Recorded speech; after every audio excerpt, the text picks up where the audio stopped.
تفسیر تفہیم القرآن سورۃ الضحیٰ نمبر 93۔ سورہ کا تعارف۔ اس سورہ مبارکہ کے پہلے ہی لفظ والضحیٰ کو اس سورہ کا نام قرار دیا گیا ہے۔ اس کا مضمون صاف بتا رہا ہے کہ یہ مکہ معظمہ کے بالکل ابتدائی دور میں نازل ہوئی ہے۔ روایت سے بھی معلوم ہوتا ہے کہ کچھ مدت تک وحی کے نزول کا سلسلہ بند رہا تھا، جس سے حضور سخت پریشان ہو گئے تھے اور بار بار آپ کو یہ اندیشہ لاحق ہو رہا تھا کہ کہیں مجھ سے کوئی ایسا قصور تو نہیں ہو گیا جس کی وجہ سے میرا رب مجھ سے ناراض ہو گیا ہے اور اس نے مجھے چھوڑ دیا ہے۔ اس پر آپ کو اطمینان دلایا گیا کہ وحی کے نزول کا سلسلہ کسی ناراضی کی بنا پر نہیں روکا گیا تھا، بلکہ اس میں وہی مصلحت کار فرما تھی جو روز روشن کے بعد رات کا سکون طاری کرنے میں کار فرما ہوتی ہے، یعنی وحی کی تیز روشنی اگر آپ پر برابر پڑتی رہتی تو آپ کے اعصاب اسے برداشت نہ کر سکتے تھے، اس لیے بیچ میں وقفہ دیا گیا تاکہ آپ کو سکون مل جائے۔ یہ کیفیت حضور پر نبوت کے ابتدائی دور میں گزرتی تھی، جبکہ ابھی آپ کو وحی کے نزول کی شدت برداشت کرنے کی عادت نہیں پڑی تھی، اس بنا پر بیچ بیچ میں وقفہ دینا ضروری ہوتا تھا۔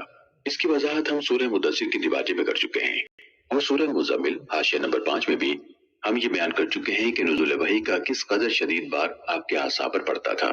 بعد میں جب حضور صلی اللہ علیہ وسلم کے اندر اس بار کو برداشت کرنے کا تحمل پیدا ہو گیا تو طویل وقفے دینے کی ضرورت باقی نہ رہی۔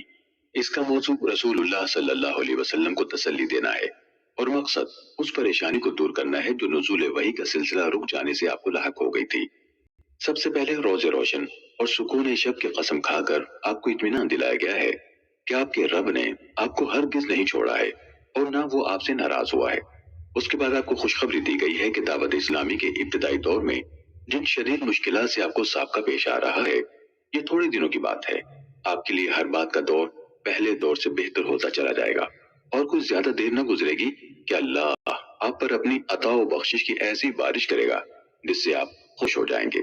یہ قرآن کی ان صریح پیشن گوئیوں میں سے ایک ہے جو بعد میں ہر بار پوری ہوئی، حالانکہ جس وقت یہ پیشن گوئی کی گئی تھی اس وقت کہیں دور دور بھی اس کے آثار نظر نہ آتے تھے کہ مکے میں جو بے یار و مددگار انسان پوری قوم کی جاہلیت کے مقابلے میں برسر پیکار ہو گیا ہے، اسے اتنی حیرت انگیز کامیابی نصیب ہوگی۔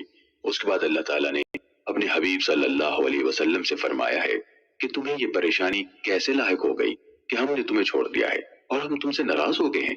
ہم تو تمہارے روز پیدائش سے مسلسل تم پر مہربانیاں کرتے چلے آ رہے ہیں۔ تم یتیم پیدا ہوئے تھے، ہم نے تمہاری پرورش اور خبرگیری کا بہترین انتظام کر دیا۔ تم ناواقف راہ تھے، ہم نے تمہیں راستہ بتایا۔ تم نادار تھے، ہم نے تمہیں مالدار بنایا۔ یہ ساری باتیں صاف بتا رہی ہیں کہ تم ابتدا سے ہمارے منظور نظر ہو، اور ہمارا فضل و کرم مستقل طور پر تمہارے شامل حال ہے۔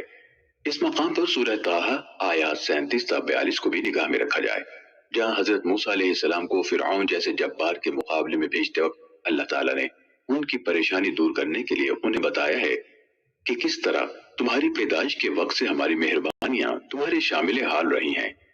اس لیے تم اطمینان رکھو کہ اس خوفناک مہم میں تم اکیلے نہ ہوگے، بلکہ ہمارا فضل تمہارے ساتھ ہوگا۔ آخر میں اللہ تعالیٰ نے نبی صلی اللہ علیہ وسلم کو بتایا ہے کہ جو احسانات ہم نے تم پر کیے ہیں ان کے جواب میں خلق خدا کے ساتھ تمہارا کیا برتاؤ ہونا چاہیے، اور ہماری نعمتوں کا شکر تمہیں کس طرح ادا کرنا چاہیے۔